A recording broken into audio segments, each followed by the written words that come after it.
Visada labai smagu, kai sudygsta tai, ką pasėjai, kai po laidos mūsų herojai pakyla antram gyvenimui. 24 Dovilė pas mus buvo lygiai prieš metus. Prisipažinsiu, sutikus ją šiandien išvydau visai kitą, jauną, drąsią ir gražią moterį. Pasisekė, aišku, vaiką dabar auginant į darželį, vaiks kol neau, darželį neleidžiu. Tai aišku, pasikeitė, daug kas pasikeitė. Kiekvieną už nuomą reikia mokėti, už vandenius, čia vandenį nereikia, čia į vonę, į tulėts yra iš tikrųjų kanalizacija, iš karto pumpuoji, kiek nori, tiek leidys, netaupyti nereikia nieką. Nieko netaupam, kiek nori, kur nori, važiuoji, ką nori, perki iš tikrųjų, gal, aišku, ten ne kiek nori, bet jau šiltai į malkas, į da pernykščių tiek pat, kiek čia laukia, da anai pusė ir nesupjautų, dar atvežtų malkų, čia šilta buvo. Dabar Dovilė gyvena viename gražiausių Lietuvos miestelių, Maldininkų Mekoje, Šiluvoje. Jie priglaudė šviesios širdies močiutė, ponia Adolfina Bajorinienė. Silpnos sveikatos 84 moteris nenustojo džiaugtis draugyste su Dovile ir jos mažąja Emilija.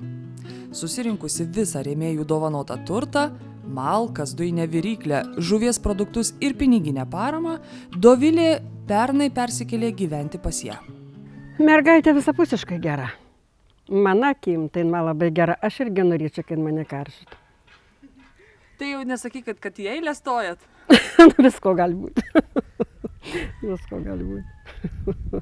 Adolfina, ponė, gera jum Dovilė? Labai. Geresnius nenoriu. Ko nenorit? Geresnius nenoriu. Geresnės nenorit? Nebus jau geresnių. Ir nebus sakot? Taip. O ponia Adolfina, nebijojot, kad su maža mergaite atvažiuoja? Nebijoju, labai laukiau. Laukite Emilytės? Aha. Mūsų draugės jau buvom. Iškart ir su Emilija draugės? Aha. Tai kokia gaspadinė? Ką nužiūrit kaip kaimynė per tvorą? Labai taupi. Labai tokia jau nesišvaistanti. Taupi. Viską mok. Šeimininkė gera. Jau padarysi, išmenka nieką viską. Pyragiukus iš grybų visokius, sugalvoji. Jinai geresnė gaspadinė už mane tikrai. Vis tiek turiu paklausti, ar gerai žiūri močiutė Adolfina? Labai gerai. Gerai, o ko daugiau reikia? Geresnius nenoriu. Gerai, įvalgyti visą laiką paduota ir išplauta ir sutvarkyta, o ko daugiau reikia senatvė? Daugiau niekai nereikia. Pavalgyti tik tai švariai, kad būtų į bažnyčią vežioji. Sekmadieniais. O kuo veža? Vežimuką turi tokį. Išties, dabar Dovilė turi viską, apie ką tik gali pasvajoti jauna, gimtose namuose meilės nepatyrusi ir dar su negimusiu vaikeliu palikta moteris.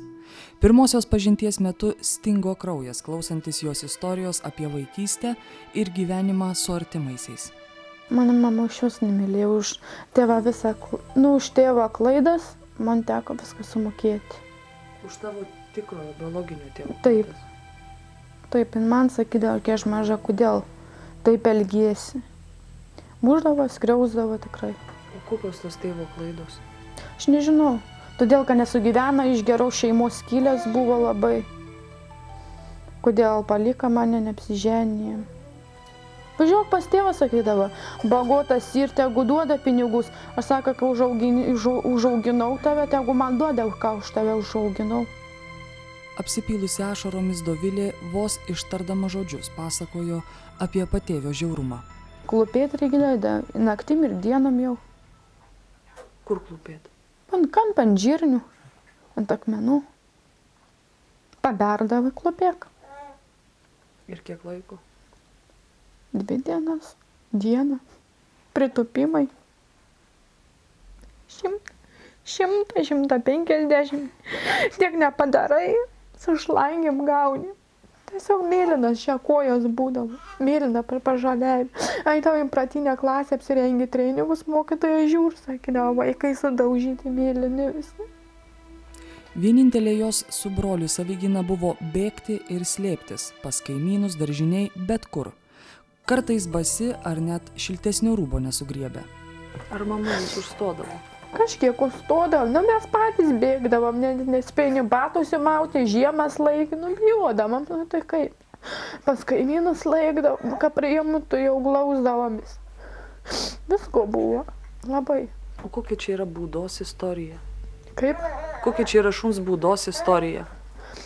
Tai broli pririšdavo prie šuns būdos, viską žiemas laikė buvo. Už ką?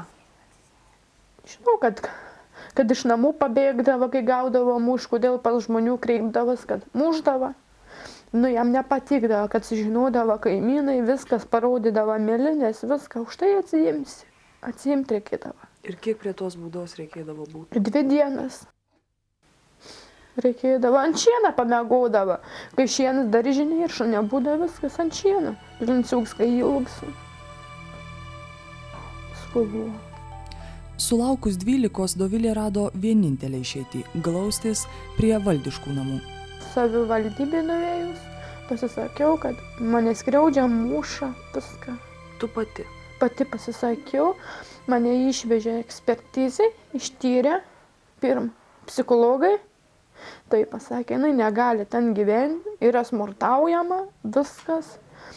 Sako, nu negalim tokios sąlygose, kur jinai augs, sako gerai, kad dar sveika, kada neišdarnėja visiškai, kaip jie ištyrė, pasakė. Sako, negali, augti išvežė vaikų namus, nuvažiavom pasimažu daiktus visokius, ten rūbus, viską, išvežė mane. Beje, tai buvo nebe pirmas kartas, kai šeimą jai atstojo vaikų namai. Dovilė, kaip ten tavo istorijos dalis su gimimu? Kai gimiau, augau vaikų namuose Šiauliuose. Tai tave iš karto mama paliko? Iš karto negalėjau sąlygos, negalėjau manęs auginti, negalėjau eiti į darbą. Tai man teko palikti ar 2-3 metus, kol atsistos ant kojų, kol darbą turės, kol viską. Bet yra tokia legenda apie tai, kad tave lyg norėjo įvaikinti į užsienį ar kažkaip? Nu taip, kai jau pranešė, aš nežinau, kad jau nori mane įsivaikyti nelietuviai, kurie tikrai neturi šeimos, vaikų, tada jau motina sugalvoja mane pasimti. Dovilė, kai tu nuvažiavai į vaikų namus, pati pasiprašiusi, kaip tau ten pasirodė gyvenimas? Nu, kaip gyvenimas, iš pat pradžių, nei miela, nei nieko, bet geros sąlygos, taip, negaliu skustis. Ten išvari patalinė ir lova, viskas, ir maistas, ir vaikai, kaip ten, nors smurtą nejunti. O sakyk, ar įsigijai kokią nors profesiją, kokį amatą? Taip, aš įsigijau virėjos specialybę, Radviliškį mokiaus, 3 metus ir pabaigiau. Ar bandėjai dirbti per tą laiką kur nors? Aš praktiką buvau atlikus. Kaulakiuose, kaime turizme. Kaip tu dabar įsikūrei ir kaip iš vis verteisi, kai reikėjo su mažu vaikeliu grįžti kažkur, kažkom tą vaikelį aprengti, kažkur paguldyti? Nu tai gerai, kad kaimynai visi buvo Adriaičiai, atnešė tenais lovytę, čiužinius, ten rubelius sunešė, astinai vežimėlį padovanoja, daug kaimynai. Labai sunešė daug tų rubiukų viską, maistą, kas parėmė, kas pinigėlis, kai teka jau išgyventi, kai neturėjau tų pinigų, skolinausi vis. Raseiniuose 66 numeriu Vilniaus gatvėje pažymėtų namų ansamblyje gyvena būrys nuostabių, jautrių žmonių. Tai jie prieš daugiau metus laiko ėmėsi globoti besilaukiančią, išbadėjusią Dovilę. Mes matom, kad jinai labai kabinasi gyvenimą. Tiesiog, nei geria, nei ten ką nors jinai, nematom, kai ką blogą gyventų, darytų. Tai rudenį va čia išleidom mergaitę padaboja, kaimynės jin prisigribavo, prisiuogavo. Svarbiausia, kimba į gyvenimą. Aš tiesiog net nežinau, kaip jin čia parėjo. Tai pamatėm, kas sėdi. Ir paskui paaiškėjo, kad čia tokie dalykai dedas. Tai kokie tie dalykai? Čia pasakoju, kad žodžiu, muša, nevalgius būna, valgyti nėra ką. Baisiausia, kad važiavo gimdyti, 3 dienas nevalgius. Pravažiavo po gimdymą, mergaitei pieno nėra, maityti nėra su kuo. Dar tai yra didelė bėda. Nesuprantat, iš karto jau reikia pirkti. Jau kiek kainuoja mašinukai. Ir ką, tada jau puolėm čia padėti kas ką galim. Tai mat prieš gimdymą išvažiuojant, tai mano prieš 3 dienas musėt, mano merti parisuoda parvežė kopūstą jai, čia morkikių, bulvių, sako, Dovilė, gal tu, sako, neturi įsivirti, sriubos gal nori. Įsivirti, o jinai tai net nežinoja, kad čia taip daros, kad čia pas ją tuščia. Tai jinai mat įsivirtus kopūščiukus, tai valgius visas tas 3 dienas, kad jau reikia važiuoti gimdymą rytą. Ir tai, sako, jau čia, jau spaučia, jau čia bėdas. O da, sako, pasišildžiau, da, galvoju, da, tų kopūstų pavalgysiu. Tai, žinot, man net ašaras, kaip jim pasakoja grįžus. Sako, galvoju, da, pavalgysiu, šitaip skanu buvo. Nu, tai jinai irgi buvo 3 dienas, jog būtų nemarti davus to kopūstą, tai būtų išvažiavus visai nevalgysiu. Šiandien Dovilei tai nueitas etapas ir ji nesigręžioja į slogę praeitį, tik džiaugiasi, kad tarp visų išbandymų ir sunkumų sutiko ir tikrų žmonių. Nenorėčiau to sykį pagalvojus, kaip sunku buvo tą sykį dabar, tą Balbienės rėp centrą sykiau, nenorėčiau.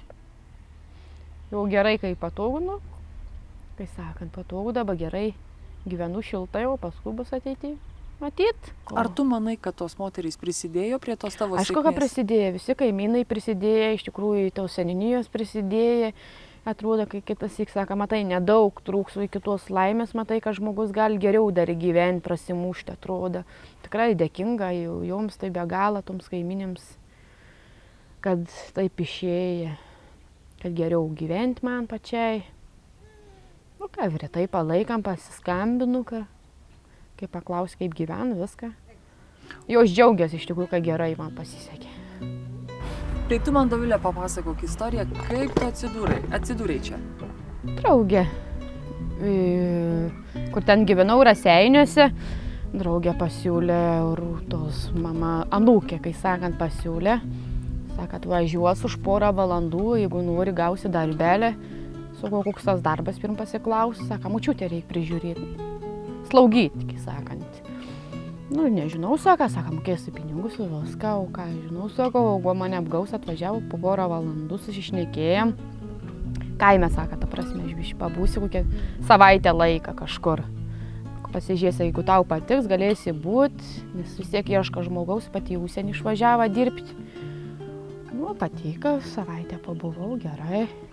Savaitę, taip jaučiu, ne metai bus jau greit. Dovilė, nebijoja, juk seną žmogų žiūrėti nėra lengva. Nėra lengva iš tikrųjų. Kiekvienoms reikia kantrybės turėti, vaiką auginti, visur suspėti, lakstyti, į vaistus sugirti, tik visą laiką matuoti spaudimą reikia. Jokiai su senyvo amžiaus yra nelengva. Nu, bet gerai. Charakteriai atitika, viskas taip jau. Mergikė patika, kad jau svarbiausia, tai nusiramin mergikė pamačius vien užsibuvį senatvėdą. Ką taip, nėra taip jau, kad labai jau reikalaujantis stipriai, gerai, sutarėm. O tai kokius tu darbus dirbi? Kokius darbus, nu ką, žolę reikia pjauti, jau nenusipjovus, darželiai, daržai prasidės. Nu dabar kelias vištas, triušių, kai prisiveis daugiau, laikysiam triušių, jau karvių nebelaika, kiaulių nieka, nu tai toks jau ūkis. Kambariai, valgyti, išvirti, viskas. Kokie tavo ateities planai? Žinau, tokie ateities planai. Pakol gyvenau, biškį pasitaupau pinigų, ateitimas matyt, gal kažkas ir išeis, gal finansiškai biškį, gal kokį batuką nusipirk, gal neišeis. Bus ateity matyt, aš negaliu iš karto tai pasakyti.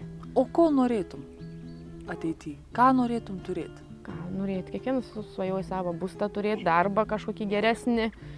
Tiek svajoti, vaiką užauginti, mokslus išleis, kad tik tais gerai, kad nesusirgtų, kad neligota kokia būtų, viskas. Rankas turi, daugiau nieko nereikia. Dovilė, tu man pasakyk, kas yra ta sėkmės formulė? Ką žinau, sėkmės formulė, tai pats susikūrė tą sėkmės formulę. Kaip nori, taip pats gyveni, nenori, tai negyvensi iš tikrųjų gerai.